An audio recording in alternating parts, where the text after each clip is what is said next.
नमस्कार। Class 12 Hindi RO chapter number 8 आज हम डिस्कस करने वाले हैं। कवितावली के उत्तरकांड से लक्ष्मण मूर्छा और राम का विलाप, ये कविता हम देखने वाले हैं। ये कविता अगर आपने नहीं पढ़ी है या फिर आपकी थोड़ी सी तैयारी में कमी रह गई है तो वीडियो का लिंक दिया हुआ है, वहाँ जाकर इसका भावार्थ अच्छे से समझ सकते हैं। उसके बाद ही आप एमसीक्यूज करें ताकि आपको पता चले कि आपकी तैयारी कैसी है। चलिए शुरू करते हैं। जितने भी गत वर्ष की एग्ज़ाम्स में आए हुए प्रश्न हैं वो और साथ ही संभावित प्रश्न जो कि एग्ज़ाम में पूछे जा सकते हैं, उन सभी प्रश्नों को यहाँ पर शामिल किया गया है और उससे आपको ये भी पता चलेगा कि आपकी तैयारी कैसी है। रिवीजन एक तरह से फास्ट रिवीजन हो पाएगा, साथ साथ एग्ज़ाम की तैयारी में भी मजबूती मिलेगी।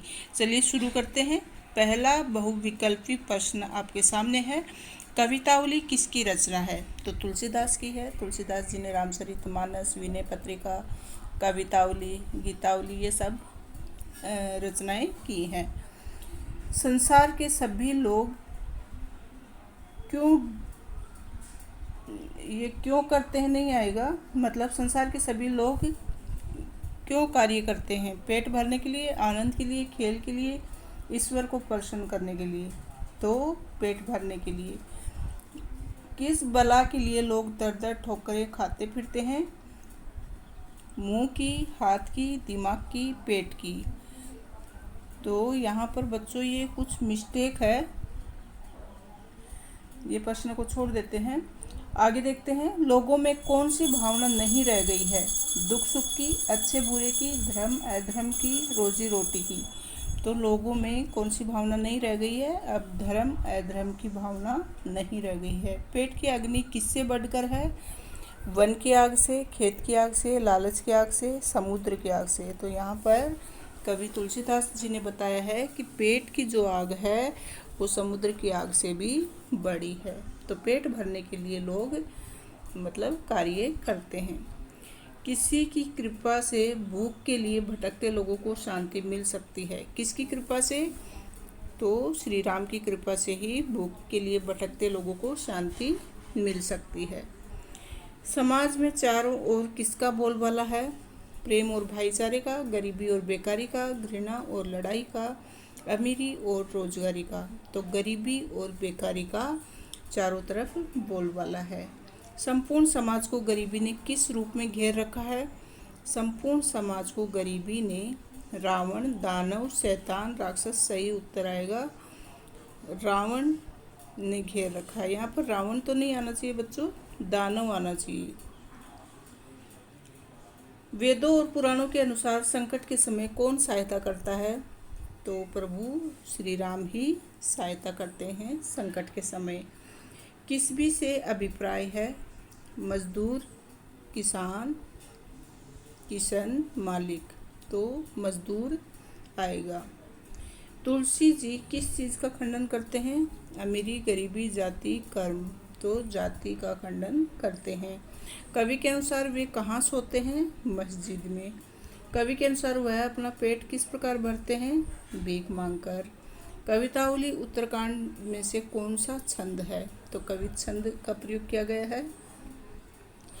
दरिद्र दशानन में अलंकार है। तो दरिद्र रूपी दशानन, यहाँ पर आएगा रूपक अलंकार। कवितावली उत्तरकांड में से किस शैली का वर्णन किया गया है? तो इसमें कौन सी शैली? अभिधात्मक, मतलब सीधी सीधी भाषा का प्रयोग किया गया है। लक्ष्मण मूर्छा और राम का विलाप किसकी रचना है? तुलसीदास जी की।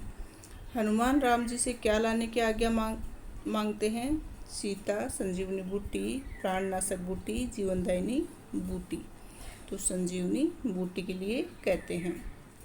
राम जी के एकनिष्ठ भक्त कौन थे? मतलब सिर्फ एक ही जो राम जी में ही निष्ठा रखते थे, ऐसे भक्त कौन थे? वो थे हनुमान जी। लक्ष्मण मूर्छा और राम का विलाप में किस भाषा का प्रयोग हुआ है? तो इसमें अवधी भाषा का प्रयोग हुआ है। लक्ष्मण मूर्छा और राम का विलाप में किस रस का प्रयोग हुआ है? तो करुण रस का प्रयोग हुआ है।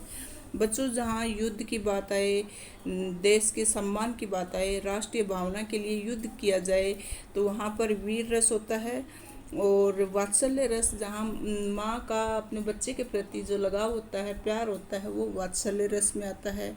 और करुण रस, जहाँ पर दया की भावना दिखाई दे, एकदम मतलब ऐसी स्थिति हो जाए जिसमें अपने रोंगटे खड़े हो जाएं, एकदम दया वाली बातें हमें सामने दिखें, तो वो करुण रस। नारी हानि विशेष क्षति नाही, यहाँ क्षति का अर्थ है मतलब हानि, क्षति का अर्थ है हानि होना। जगदम्बा हरि आनी अब सठ चाहत कल्याण, ये पंक्ति किसने कही? राम ने कही, लक्ष्मण ने कही, कुंभकर्ण ने कही, रावण ने कही। तो ये कुंभकर्ण ने कही।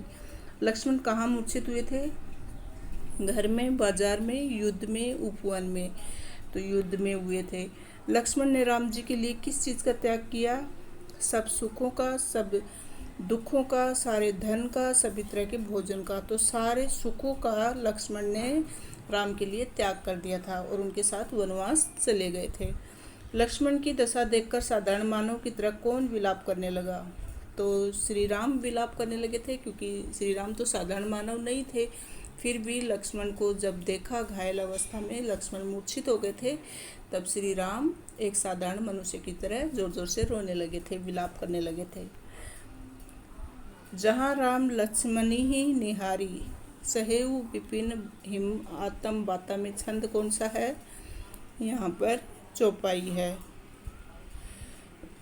बच्चों, दोहा, चौपाई, सोठा, मुक्त, ये सब या तो मात्रा के आधार पर गिने जाते हैं या फिर वर्णों के आधार पर गिने जाते हैं। छंदों की पहचान करनी हो तो ये मात्रा या वर्णों के आधार पर इनकी की जाती है।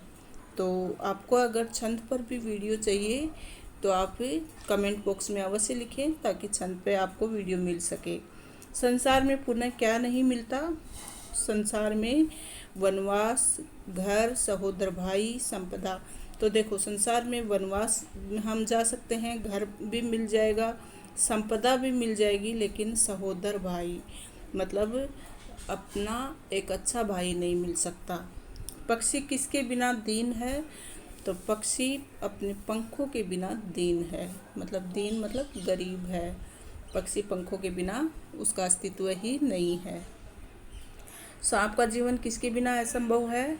नागमणि, फण, विष, केंचुली। तो नागमणि के बिना सांप का जीवन असंभव है। हाथी की कल्पना किसके बिना नहीं की जा सकती? कान के बिना, सूंड के बिना, पूंछ के बिना, पैर के बिना। तो हाथी की कल्पना सूंड के बिना नहीं की जा सकती। श्री राम के मतानुसार किसकी हानि विशेष नहीं है? तो श्री राम जब लक्ष्मण जी कहते हैं कि माता सीता को मतलब यहाँ से गायब हो गई हैं, माता सीता को खोजना पड़ेगा, लेकिन श्री राम के लिए लक्ष्मण से ज़्यादा पत्नी मतलब उस पत्नी की हानि विशेष नहीं है। लक्ष्मण की माता जी का नाम क्या है? सुमित्रा। और राम की माता का नाम क्या था? कौशल्या। और भरत की माता का नाम कैकेयी। और सीता कौन थी? राम की पत्नी। श्री राम की आंखों की तुलना किससे की गई है? गुलाब के समूह से, चंपा के समूह से, कमल के समूह से, चमेली के समूह से। श्री राम की आंखों की तुलना कमल के समूह से की गई है। राजीव दल लोचन में अलंकार है, तो यहाँ पर रूपक अलंकार है। बच्चों, जल्दी ही अलंकार से संबंधित आपके समक्ष वीडियो लेकर प्रस्तुत होंगी, क्योंकि अलंकार से संबंधित कोई ना कोई प्रश्न अवश्य पूछा जाता है। इसके लिए आपके डाउट क्लियर हो जाएंगे कि कौन से पंक्ति में कौन सा अलंकार पूछा गया है। बहुविधि सोचत सोच विमोचन में अलंकार है, तो इसमें अनुप्रास अलंकार है। तो सोचत सोच, देखो सोचत में स है, फिर सोच में स है, लगातार एक ही वर्ण आए तो वह अनुप्रास अलंकार होता है।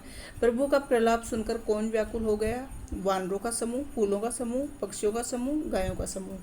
तो प्रभु का प्रलाप सुनकर बंदर जो थे उनका समूह एकदम से व्याकुल हो गया। प्रभु के प्रलाप के समय वहाँ अचानक कौन आ गए? तो प्रभु जब प्रलाप कर रहे थे तब अचानक हनुमान आ गए। हनुमान के आगमन से करुण रस में किस रस का समावेश हो गया? वीर रस का समावेश हो गया। प्रभु प्रलाप महावीर रस में छंद है, तो इसमें सोरठा है। लक्ष्मण मूर्छा और राम का विलाप में किस गुण का प्रयोग हुआ है? तो लक्ष्मण मूर्छा और राम का विलाप में माधुर्य गुण का प्रयोग हुआ है। लक्ष्मण के जीवित होने की खबर सुनकर रावण किसके पास गया? तो लक्ष्मण के जीवित होने की खबर सुनकर रावण कुंभकर्ण के पास गया। कुंभकर्ण जागता हुआ कैसा प्रतीत हो रहा था? तो कुंभकर्ण जागता हुआ यमराज के जैसा लग रहा था। श्री राम के मतानुसार पंखों के बिना किसकी स्थिति दयनीय हो जाती है? तो श्री राम के अनुसार पंखों के बिना पक्षी की स्थिति दयनीय हो जाती है। रावण के शब्द सुनकर कौन व्याकुल हुआ? तो रावण के शब्द सुनकर कुंभकर्ण व्याकुल हो गया। श्री राम का प्रलाप सुनकर वानर समूह कैसा हो गया? मतलब बंदरों का जो समूह था, जैसे उन्होंने श्री राम का प्रलाप सुना तो वानर समूह को कैसा महसूस हुआ? तो वो विकल हो गए, मतलब एकदम से व्याकुल हो गए, बेचैन हो गए। अस कही आयसु पाई पद बंदी चले हनुमंत। यहाँ से आयसु का अर्थ क्या है? बच्चों, हर एक पंक्ति में आपको सभी शब्दों के अर्थ को ध्यान में रखना है कि इसका अर्थ क्या है। एक प्रश्न अवश्य अर्थ से संबंधित पूछा जाता है। तो आयसु का मतलब है आज्ञा, तो ध्यान में रखना, आयसु का मतलब आज्ञा है। श्री राम का विलाप सुनकर कौन विकल हो गए? विकल का मतलब क्या है? व्याकुल। तो ये बार बार आ रहा है प्रश्न, इसका मतलब है कि श्री राम का विलाप सुनकर वानर जो हैं वो व्याकुल हो गए। सहु विपिन हिम आतप बाता। यहाँ आतप का अर्थ क्या है? आतप का मतलब है धूप। हनुमान जी की संजीवनी बूटी लेकर आए, हनुमान जी संजीवनी बूटी लेकर आए तो कवि ने करुण रस में किस रस के समावेश की कल्पना की?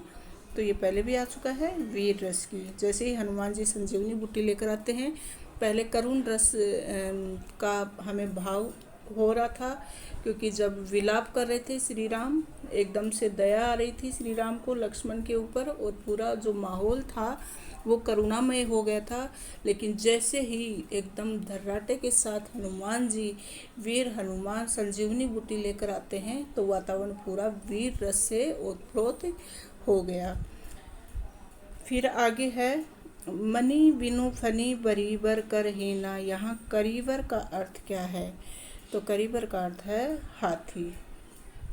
मनी बिनु फनी करीबर कर हीना। यहाँ फनी का अर्थ क्या है? तो फनी मतलब जिसको फन होता है वह कौन? सांप। जागने पर कुंभकर्ण किसकी तरह देह धारण किए दिखाई दिया? काल की तरह, यमराज की तरह। लक्ष्मण किसको दुखी नहीं देख सकते थे? श्री राम को। श्री राम ने लक्ष्मण को हृदय से लगाया तो कौन हर्षित हुए?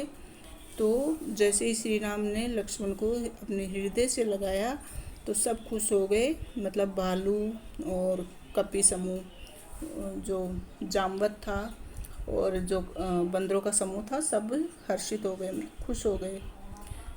धन्यवाद मेरे विद्यार्थी मित्रों। वीडियो कैसा लगा? आपको ज़रूर ये वीडियो से फ़ायदा होगा, आपकी तैयारी और अच्छी हो पाएगी।